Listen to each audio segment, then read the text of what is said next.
अस्सलाम वालेकुम नाज़रीन, आज मैं आपसे एक इंतहाई अमेजिंग न्यूज़ शेयर करने जा रही हूँ कि इस दुनिया में एक ऐसी शादी होने जा रही है जो कि फ़िज़ा में उड़ते जहाज़ में होगी और हिंदू रस्मात के मुताबिक होगी।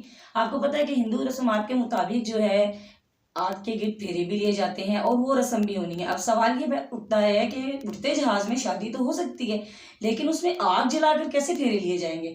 तो वो आपको पता चलेगा मेरी इस वीडियो में। दरअसल ये शादी जो है इंडिया के एक मारूफ बिजनेसमैन दिलीप पॉपली जो हैं वो अपनी बेटी की करने जा रहे हैं और उनकी ख्वाहिश है कि उनकी बेटी की शादी कुछ इस अंदाज में हो कि इसका जो रिकॉर्ड है वो गिनीज ऑफ बुक में आ जाए। और यही सोचते हुए उन्होंने बेशुमार जो जहाज़ हैं वो बुक करवाए हैं और तैयारों की महारानी तैयारा बोइंग 474 को जो है स्पेशली तौर पर जो है डिज़ाइन किया जा रहा है और उसकी जो खूबसूरती को मज़ीद दुबाला किया जा रहा है। अच्छा, इस शादी की जो इंतज़ामात हैं वो सनी देओल की जो समधन है वो कर रही हैं, क्योंकि वो शादी के इंतज़ामात जो हैं बहुत ही खूबसूरती से करती हैं। तो इस काम के लिए जो है ये काम उनके ज़िम्मे सौंपा गया है। इस शादी में तकरीबन 55 करोड़ रुपए जो हैं वो खर्च किए जा रहे हैं। मैं आपको बताती चलूँ कि दिलीप पॉपली जो हैं वो पॉपली ख़ानदान से ताल्लुक़ रखते हैं। दिल्ली में इनके ज्वेलरी के बहुत से स्टोर्स हैं और इनका ख़ानदान जो है वो इनका ख़ानदानी जो मतलब कारोबार है वो हीरे जवाहरात और सोने का है, जिसकी तकरीबन कमाई रोज़ की अगर हम देखें तो अरबों के हिसाब से होती है। तो दिलीप पॉपली की अपनी शादी भी जब हुई थी तो वो फ़िज़ा में ही हुई थी, यानी इसी तरह उड़ते हुए जहाज़ में हुई थी। और उनकी जब शादी हुई तो वो शादी के वक्त जो है तकरीबन 8 जहाज़ की जो लाइनें थी उनको ख़त्म करा दिया गया था, यानी कि उनकी सीटें जो थी उनको रिमूव करवा दिया गया था। और 2 घंटे हवा में प्रवास करने के बाद जब उन जहाज़ ने अहमदाबाद में लैंड किया तो जो लोग उस जहाज़ में शिरकत की थी, जिन लोगों ने, उनके ऊपर अर्के गुलाब जो है छिड़क कर जो है उनका इस्तकबाल किया गया। और एयरलाइन इंडिया एयरलाइन जो है उन्होंने उन्हें इंतहाई कीमती जो थे वो तोहफ़े दिए और दिलीप पॉपली और उनकी वाइफ को जो है स्विट्ज़रलैंड के लिए जो है सैर व तफरीह के लिए शादी के बाद टिकट्स भी दिए गए और तोहफ़े भी दिए गए। तो हर एक की शादी होती है, हर बाप चाहता है कि मेरी बेटी की शादी जो है कुछ ऐसे हो कि जो किसी ने वैसी ना की हुई हो, और हर माँ बाप अपनी हैसियत से बढ़कर करते हैं। लेकिन दिलीप पॉपली का ये जो अंदाज़ है कि वो अपनी बेटी की जिस तरह शादी करने जा रहे हैं तो ये दुनिया की अनोखी तरीन शादी होगी जिसका नाम गिनीज बुक में दर्ज किया जाएगा।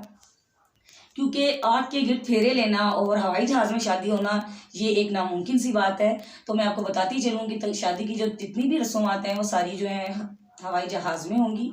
लेकिन 2 घंटे हवा में प्रवास करने के बाद जब जहाज़ लैंड करेगा तो इन्होंने एक इंतहाई लग्जरी होटल जो है वो बुक करवाया है जिसके अंदर ये आग की रस्म को अदा किया जाएगा और इस तरीके से जो है ये शादी की जाएगी। तो ये इस शादी का जो रिकॉर्ड है वो गिनीज ऑफ बुक में आ जाएगा और ये दुनिया की दूसरी शादी होगी जो कि फ़िज़ा में होगी।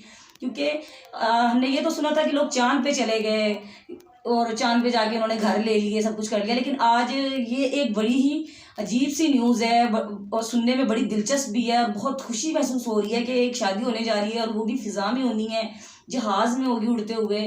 तो वो क्या मंज़र होगा, क्या नज़ारा होगा। और ये तो मैंने आपको अभी बताया है कि 55 करोड़ रुपए इस पर खर्च किए जा रहे हैं, क्योंकि ये शादी जो है तकरीबन 24 नवंबर को होनी है।